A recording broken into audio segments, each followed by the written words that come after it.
Nah, beberapa problem dalam penulisan sejarah Indonesia itu yang pertama saya tulis syarat kepentingan nasionalisme atau legitimasi.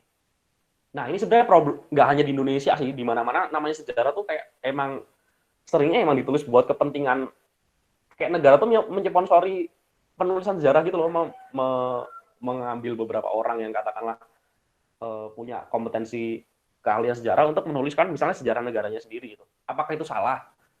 Ya saya nggak bisa bilang itu salah atau benar gitu.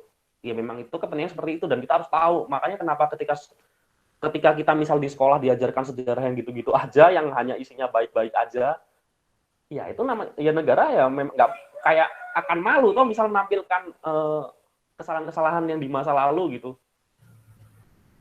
Makanya nggak heran kayak kok isinya cuman kayak puja-puji terhadap apa ya, kayak aneh gitu loh misalnya kayak uh, ini aku contohin gini deh, misalnya kayak kerajaan Sriwijaya dan Majapahit gitu, tapi itu sudah dihubung-hubungkan kayak oh ini loh ini bagian dari nasionalisme Indonesia gitu loh. Jadi kayak sesuatunya tuh aneh, menurutku kayak aneh dalam artian konsep-konsep Indonesia yang jelas-jelas itu ada di abad 20 di awal-awal tahun 1900-an gitu, tapi kayak itu ditarik-tarik banget ke abad-abad sebelum-sebelumnya gitu loh. Kayak misalnya itulah kenapa kemudian muncul kayak pahlawan nasional. Misalnya Mangkunegara satu gitu, Pangeran Sambernyawa di tahun 17 sekian gitu melawan Belanda. Itu bagian dari perjuangan nasionalisme Indonesia gitu. Kan aneh, Indonesia itu kayak baru lahir di abad 20 tapi itu Mangkunegara di abad 18 sudah dibilang sebagai perjuangan Indonesia. Nah, tapi kan ya negara menggunakan itu sebagai apa ya?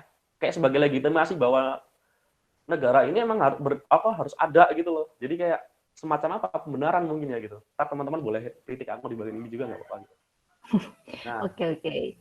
terus kedua kerat dihadirkan secara tidak manusiawi. Nah ini berhubungan dengan tadi aku ngomongin soal pahlawan. Kayak semua pahlawan di Indonesia itu nggak boleh ada catatnya. Kayak jadi kita tuh kayak menghadirkan superhero banget gitu loh di dalam sejarah gitu. Misalnya kayak contoh ya itu gampangnya ya sering aku denger deh Pangeran Diponegoro misalnya kayak fakta Pangeran Diponegoro pernah uh, minum jenever gitu, minum minuman itu kan minuman keras gitu. Ya itu akan selalu jika pun memang fakta sejarah memang benar gitu, tapi itu kan selalu disangkal bahwa nggak mungkin lah itu seorang pahlawan nasional, seorang Islam, seorang yang taat agama masuk minum minuman keras gitu. Itu hanya satu contoh ya, tapi bisa dicari ke contoh pahlawan-pahlawan lain gitu. Jadi kita kadang menempatkan pahlawan tuh kayak udah bukan manusia lagi gitu. Itu bener-bener kayak malaikat yang nggak punya cacat gitu. Nah inilah menurut saya, ya ini yang saya pelajari juga di kampus gitu, bahwa itu nggak tepat. Jadi kayak kita memandang sesuatu tuh jadi apa ya? Ya itu diajari selalu seolah-olah hanya ada malaikat dan setan gitu loh di dalam narasi sejarah kita gitu. Malaikatnya itu ya pahlawan-pahlawan kita dan setannya Belanda gitu.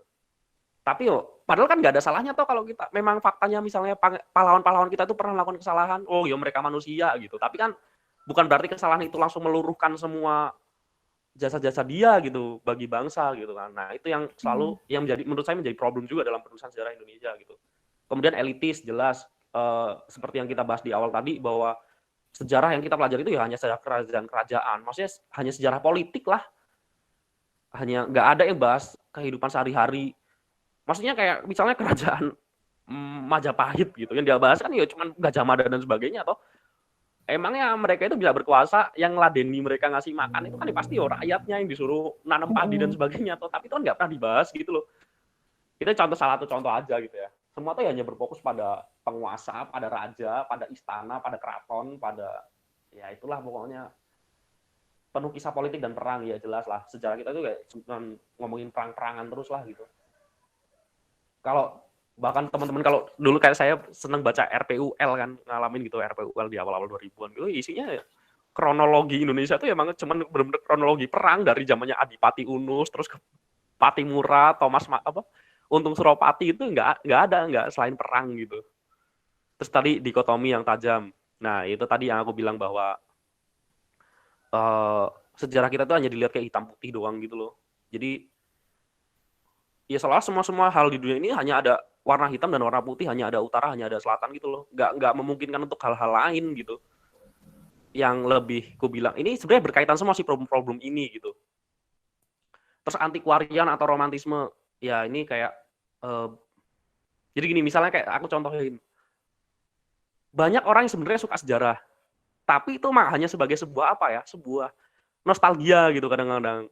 Misalnya kayak kita lihat di penjual-penjual buku online, buku-buku sejarah tuh sangat mahal harganya. Kayak Geschiedenis van Indonesia misal, itu bisa kayak jutaan gitu loh, satu jilid bukunya, apa satu eksemplar bukunya itu bisa kayak dijual 2 juta gitu kan. Kadang-kadang aku mikir sebenarnya sejarah ini sesuatu yang sangat laku gitu kalau dalam nilai ekonomi gitu. Cuman kayak tapi hanya dilihat sebagai itu, sebagai namanya antiquarian kan, kayak itu jadi kayak benda-benda koleksi gitu aja gitu loh, dielus-elus, dilap-lap gitu. Tapi kita nggak ngerti itu fungsinya buat apa gitu, selain buat oh ini loh benda yang sangat tua gitu. Dan ya itu romantisme gitu kan. Kita melihat oh negeri ini berjaya gitu. Kita punya kerajaan-kerajaan besar, kerajaan-kerajaan yang melingkupi Nusantara gitu. Tapi kita nggak pernah bertanya kan kenapa kok bisa namanya sistem kerajaan kok bisa dia menguasai satu tempat sampai jauh gitu. Misalnya kayak kalau Majapahit ini memang di Jawa kok bisa menguasai sampai Kalimantan, Sulawesi, mungkin sampai Papua sana gitu. Apakah itu nggak melalui suatu proses ekspansi, dan di mana ekspansi itu suatu penaklukan, di mana suatu penaklukan itu ya pasti me, me apa ya, menyerang satu permukiman di sana gitu kan, ya kita nggak diajari kayak gitu juga kan, diajarinya cuman wah bahwa Majapahit ini menyatukan Nusantara gitu. Ya itulah problemnya, sangat maskulin ya jelas lah. Sejarah kita itu sangat di apa kayak sangat maskulin banget gitu loh. Maksudnya sejarah yang kita kenal dan diajarkan di sekolah, diketahui orang banyak di luar non jurusan sejarah. Kayak semua peran dalam sejarah negeri ini gitu ya hanya orang laki-laki gitu. Kayak misal contoh tanam paksa gitu kan. Apakah iya misalnya kayak tanam paksa itu yang tandur, yang maksudnya yang nanam apa komoditas-komoditas perkebunan ataupun pertanian itu hanya laki-laki semua? Mungkin nggak sih jangan-jangan kayak yang bekerja itu juga perempuan. Kalau kita lihat sekarang kan orang nanam padi itu kan malah justru kebanyakan menggunakan buruh tani yang perempuan kan, bukan laki-laki gitu. Nah, apakah iya pemetik-pemetik teh di Priangan misal itu apakah iya laki-laki semua ataupun malah jangan-jangan perempuan semua gitu? Itu nggak pernah kita tahu kan. Cuman mungkin di akhir-akhir ini kayak di jurusan-jurusan sejarah kayak aku di UGM gini, ya mulai banyak sih memang kajian tentang sejarah perempuan gitu atau perempuan di dalam sejarah gitu. Tapi secara umum dalam wacana apa ya kayak sejarah kebangsaan kita gitu ya sedikit gitu yang memunculkan peran perempuan gitu. Terus masuk ke periodisasi yang bermasalah. Nah ini kayak misalnya kita di sekolah tuh diajarin gitu loh, zaman-zaman apa? Jadi sejarah Indonesia itu dimulai dari yang praksara atau disebutnya dulu prasejarah gitu. Terus masuk ke zaman Hindu-Buddha ke Islam, Islam ke kolonial pergerakan nasional, terus kemerdekaan. Jadi kayak satu periode tuh seolah kalau udah datang periode lain tuh kayak hilang gitu loh. Kayak seolah Hindu-Buddha tuh setelah masuknya Islam, Hindu-Buddhanya tuh hilang sama sekali, hilang banget gitu loh. Padahal kan ya enggak toh gitu. Toh nyatanya agama Hindu dan Buddha tuh masih tetap ada gitu loh di masyarakat Indonesia sampai sekarang gitu. Tapi kayak seolah kalau udah masuk periode ini tuh ganti. Seolah yang sebelum-sebelumnya itu hilang gitu. Makanya kayak kadang-kadang kayak kita tuh kayak kagetan gitu kan. Oh Hindu Buddha tuh zaman dulu kok besar banget ya, kok sekarang nggak ada gitu, seolah nggak ada gitu. Padahal tuh bukannya nggak ada gitu loh, tetap ada, cuman mungkin kayak jadi minor gitu loh. Nah gitu-gitulah problem-problem yang